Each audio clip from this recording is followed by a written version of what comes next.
আশা করি অনেক ভালো আছে, তোমাদের ভালোবাসাতে আমি অনেক ভালো আছি। তবে আমার একটু জ্বর, শরীরটা খারাপ, আর আজকে আমি নেল পলিশ পরবো বলেছি, আমাকে একটু নেল পলিশ পরিয়ে দেবে। তো ক্রিস আমাকে দেখো নেল পলিশ পরিয়ে দিচ্ছে। আগে রিমুভার দিয়ে সবকিছু নেল পরিষ্কার করে দিল, তারপরে আমি আজকে পিঙ্ক কালারের মানে রানী কালারের নেল পলিশ লাগিয়েছি।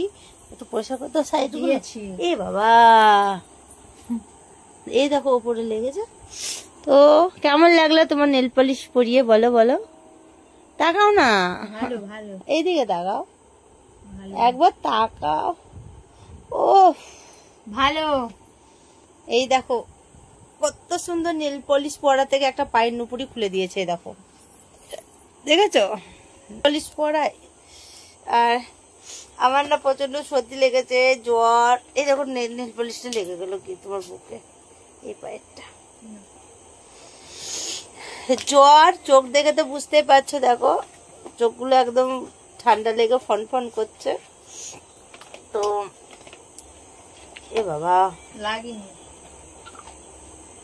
দাদা দাদা আমি পাটাকে আগে সরিয়ে নি, দাঁড়াও।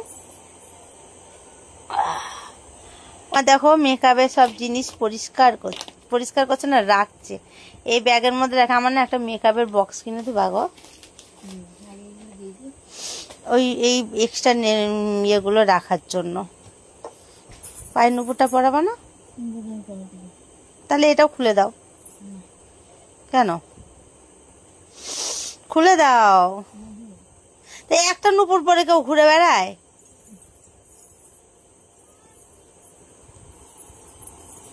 নুপুর নাকি আবার পড়াতে পারে না, শুধু মিথ্যা কথা, শুধু মিথ্যা কথা। চলো পায়ের নুপুরটাও পরিয়ে দেখ।